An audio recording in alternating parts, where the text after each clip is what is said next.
আমি এই যে মাটির নিচে ঢুকে যাইতেছি। এই যে দেখেন আমাদের অবস্থা খুবই খারাপ।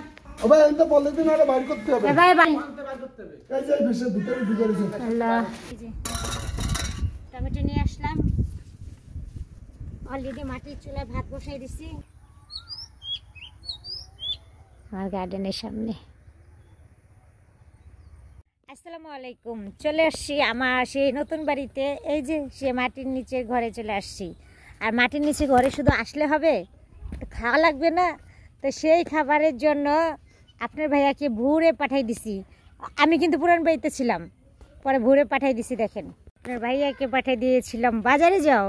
আসলে এখন আমরা কিন্তু টুনাটুনি সংসার হয়েছে, মনে করেন নতুন জীবন আমাদের, নতুন সংসার। হ্যাঁ ঠিক আছে, তো সবাই দোয়া করেন আর এসে একটু বেড়াইছেন, আমাকে একটু দেখেছেন কেউ তো নাই মতো। আর জীবনটা কোথায় জানেন? এই যে ফাঁকা মাঠে। কাপড়গুলো ধুইছিলাম, এখন সব নেড়ে দিতেছি। টুনাটুনি সংসার, বুঝেন না? নতুন সংসার, নতুন জীবন, টুনাটুনি সংসার। তাই টুনাটুনি সংসারের সকালের কাজ। কালকে কাপড়গুলো ভিজা ভিজা ছিল, তো আজকে আবার একটু নেড়ে দিচ্ছি। আগে এরকম একটা জীবন ছিল, যা পার করে তিনটা সন্তান, বিয়ে শাদী দিয়ে আবার সেই টুনাটুনি জীবনে চলে আসছি দুজনে।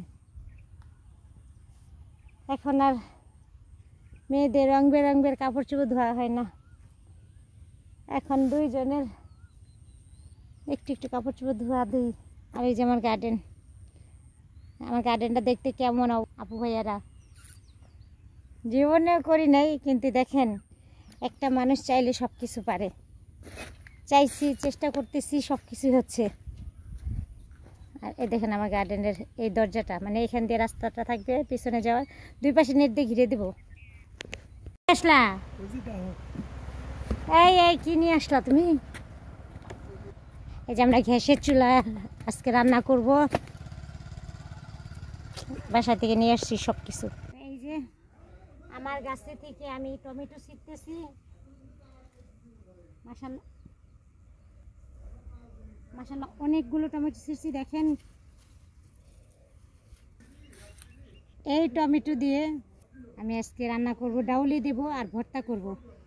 এই দেখেন আরও আছে, এই দেখেন,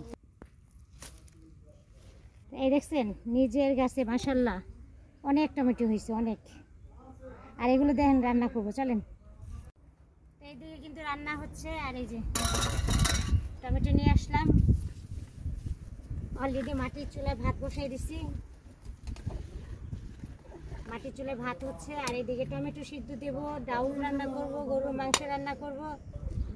এদিকে আমার গরুর মাংস রান্না করা হয়ে গেছে, সঙ্গে টমেটো ভর্তা হয়ে গেছে, এবং টমেটো দিয়ে মুসুরির পাতলা ডাল রান্না করছি। আর এদিকে আপনার ভাইয়া জানালার মাপ নিয়ে নিচ্ছে, কারণ এটা এখানে যেহেতু আয়না লাগাবে। ইফতারের আগ মুহূর্তে দেখেন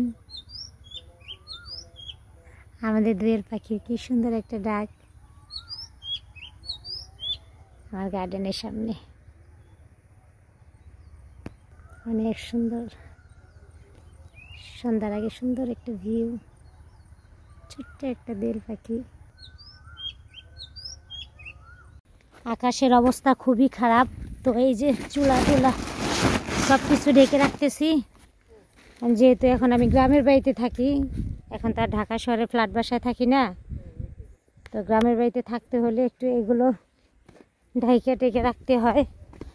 তো আজকে আকাশের অবস্থা খুবই খারাপ, খুবই খারাপ, জানি না কি হবে। তো এই যে চুলা সব ঢেকে রাখতেছি। আমি যেহেতু গ্রামের বাড়িতে মাটির চুলা রান্না করি, তো সেই জন্য এই যে চুলাটা ঢেকে রাখলাম। হ্যাঁ কি করতেছেন? আচ্ছা। আর এদিকে গ্লাস, আর এই যে আমার যে এখানে গ্লাস লাগানো হয়েছে জানালায়, তো এটাও মানে আজকে রাখছে, লাগানো হয় নাই, এটাও ঢেকে রাখছি। আর আমার যেহেতু মাটির নিচে ঘর, দেখেন এখানে দরজা কিন্তু আজকে মাত্র দরজা লাগানো হয়েছে, কিন্তু এইখানে কোনো কাজ শেষ হয় নাই। তাই দেখেন এই যে পানিটা যেন না যায়, দেখেন আমার ঘরে যেন পানি না যায়, সেই জন্য হালকার উপরে ব্যবস্থা করা হয়েছে।